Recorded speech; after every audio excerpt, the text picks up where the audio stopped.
भाजपा नेताओं ने बीएसपी पार्षद को पीटा, पहुंचे चंद्रशेखर आजाद रावण। देखिए इस पूरे वीडियो को।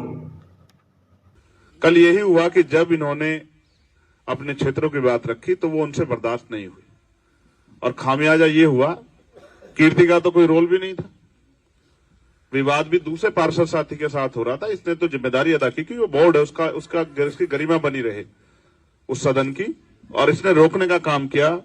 तो उन्होंने हथियार के तौर पे इसी के साथ मारपीट की, और बहुत ज्यादा की। जो चीजें सदन के वो जो सदन है उसके अंदर होती समझ आती, लेकिन सड़क पे लाके पीटने का मतलब ये है कि विपक्ष के सभी पार्षदों को संदेश दिया जाए, विपक्ष के सभी नेताओं को, दलों को संदेश दिया जाए कि अगर आप हमारे खिलाफ चुनाव लड़ोगे या कोई बात रखोगे, हमारे भ्रष्टाचार के खिलाफ कोई आवाज उठाओगे, तो हम आपको पीट के भी आपका रास्ता रोक सकते। ये एक तरह का दबाव है। इस दबाव के आगे डॉक्टर अंबेडकर को मानने वाले लोग कभी ना पहले झुके ना अब झुके। कल वो बड़ी संख्या में थे, उन्होंने इसलिए घटना को अंजाम दे दिया। मुकाबला शायद बराबरी का होता तो उनको एहसास हो जाता कि मुकाबला कैसे होता है, लेकिन हम क्योंकि संविधान को मानते तो रास्ते पे जाना ही नहीं चाहते। पीट के फिर हमारे ही लोगों को बंद करवा दिया। ये भी एक अलग तरह का कानून बन गया, अलग तरह की जो है राजनीति उत्तर प्रदेश में हो रही है। जो पीड़ित है उसे बंद करवा देते।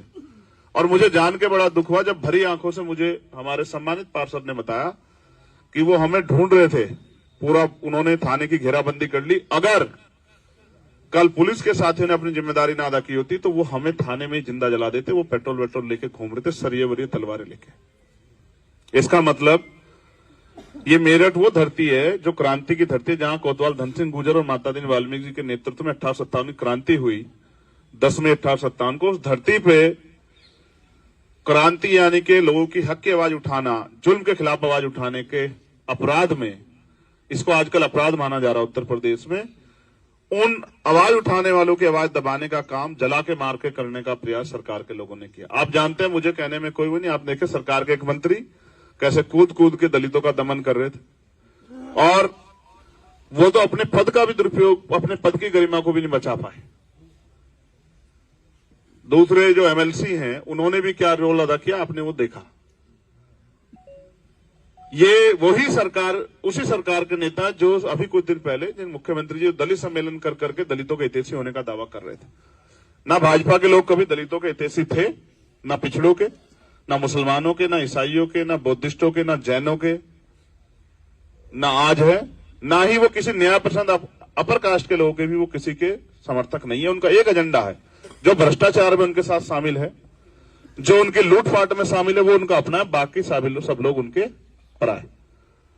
और वो ये सोचते हैं समय समय पे कभी इसी को अकेला करके पीट लो, कभी इसको। ये काम अब बंद हो जाएगा मेरठ में, क्योंकि कल का जो अपमान है वो पूरे समाज का अपमान है। हक वंचित, कमजोर, दलित, पिछड़े, मुसलमान, अग्रस्त, उन तब लोगों का जो अपने लोगों की आवाज उठा रहे।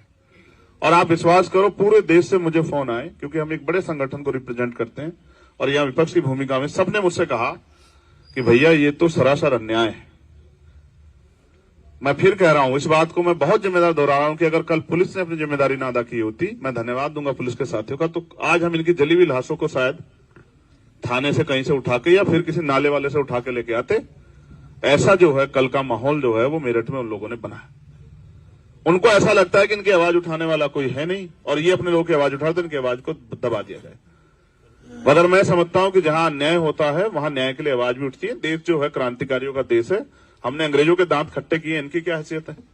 अगर कोई ये गलतफहमी में बैठ गया है आज जिस सत्ता के दम पे, और मैं तो सोचता हूं उन लोगों को ये भी सोचना चाहिए कि कहीं ना कहीं उनके सदन में आज बैठने में इन लोगों का रोल है।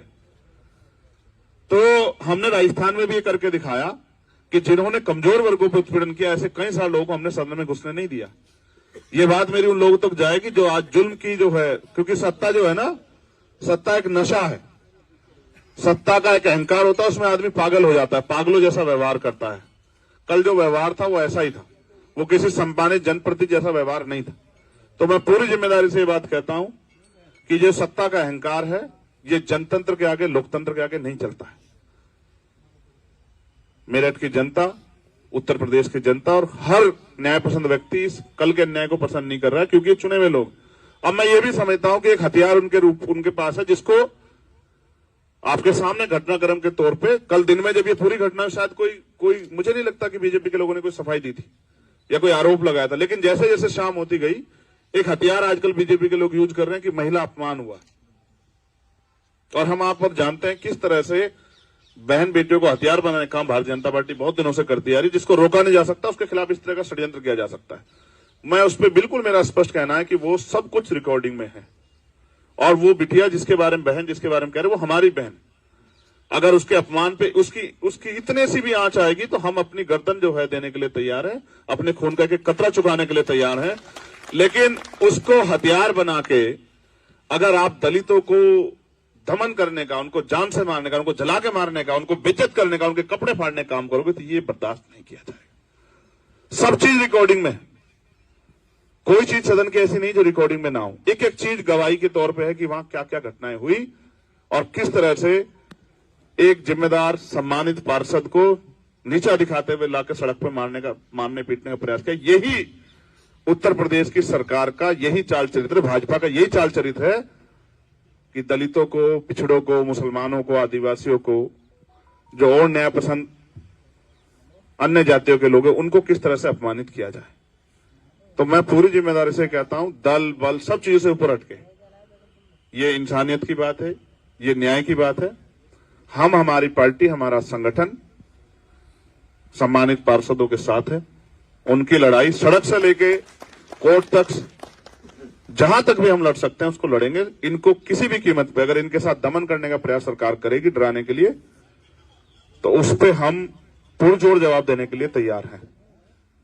किसी भी कीमत पे अपने भाइयों को अकेला नहीं छोड़ेंगे। और अगर भविष्य में भी किसी भी जाति धर्म के व्यक्ति पे सरकार के लोग शोषण करेंगे, उसकी आवाज बनने का काम हम लोग करेंगे। और क्योंकि इंदु शेखर के मामले में लंबे समय पहले एक घटना यहां गई थी, आपने देखा होगा किस तरह से एक मजदूर की, मिस्त्री की हत्या जो है वो अपने पैसे मांगने पे की गई थी और आज तक उसमें जो आरोपी हैं वो गिरफ्तार सभी लोग नहीं हुए।